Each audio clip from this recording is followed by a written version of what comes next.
The manner in which I find Gribley's farm. The next day I told Bill goodbye, and as I strode, warm and fed, onto the road, he called to me, "I'll see you tonight. The back door will be open if you want a roof over your head." I said, "Okay," but I knew I wouldn't see Bill again. I knew how to make fire, and that was my weapon. With fire, I could conquer the Catskills. I also knew how to fish and to make a fire. That was all I needed to know, I thought. 3 rides that morning took me to Delhi. Somewhere around here was great-grandfather's beech tree with the name Gribley carved on it. This much I knew from Dad's stories.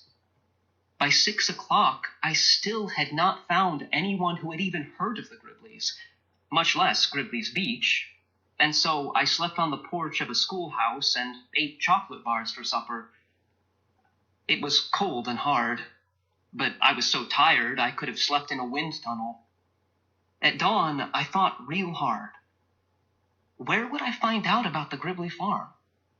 Some old map, I said. Where would I find an old map? The library? Maybe. I'd try it and see. The librarian was very helpful.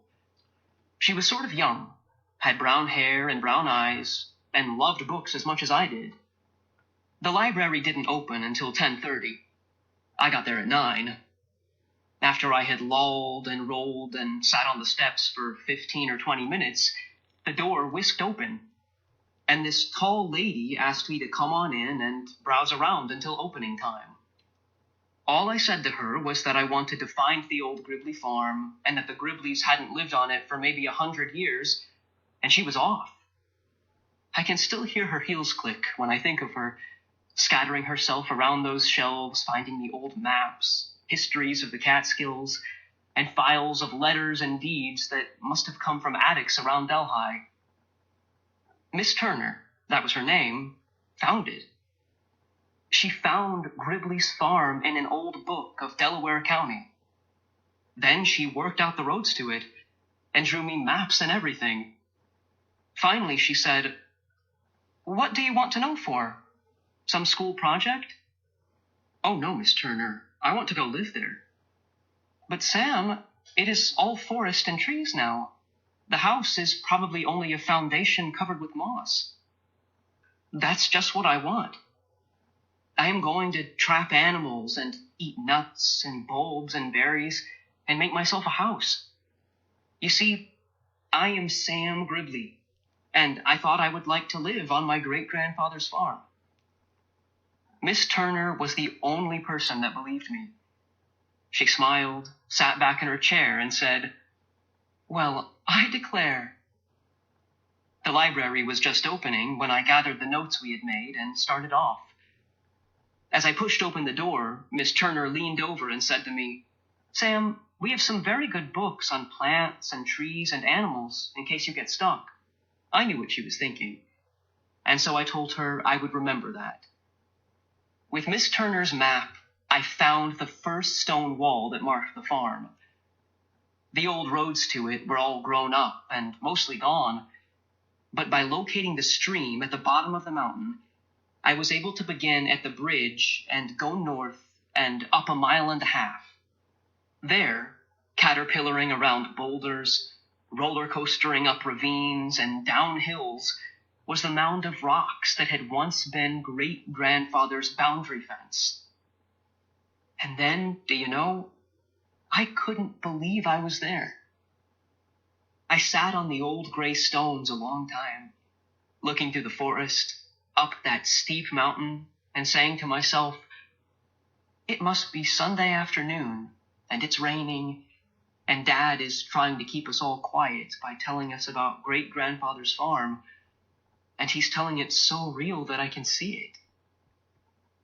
And then I said, "No, I am here, because I was never this hungry before." I wanted to run all the way back to the library and tell Miss Turner that I had found it, partly because she would have liked to have known, and partly because Dad had said to me as I left, If you find the place, tell someone at Delhi. I may visit you someday. Of course, he was kidding, because he thought I'd be home the next day. But after many weeks, maybe he would think I meant what I said, and he might come see me. However, I was too hungry to run back. I took my hook and line and went back down the mountain to the stream. I caught a big old catfish. I climbed back to the stone wall in great spirits. It was getting late, and so I didn't try to explore. I went right to work making a fire. I decided that even if I didn't have enough time to cut boughs for a bed, I was going to have cooked fish and a fire to huddle around during those cold night hours. May is not exactly warm in the Catskills. By firelight that night, I wrote this. Dear Bill, that was the old man. After 3 tries, I finally got a handful of dry grass on the glow in the tinder. Grass is even better than pine needles, and tomorrow I am going to try the outside bark of the river birch. I read somewhere that it has combustible oil in it that the Indians use to start fires. Anyway, I did just what you showed me and had cooked catfish for dinner. It was good. Your friend, Sam.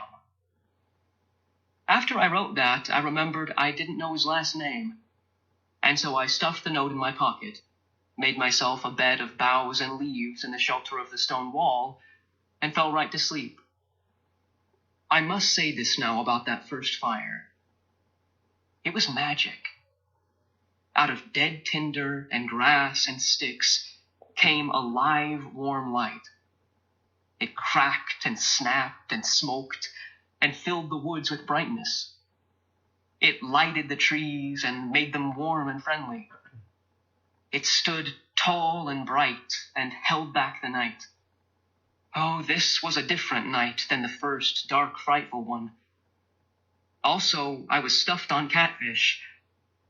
I have since learned to cook it more, but never have I enjoyed a meal as much as that one, and never have I felt so independent again.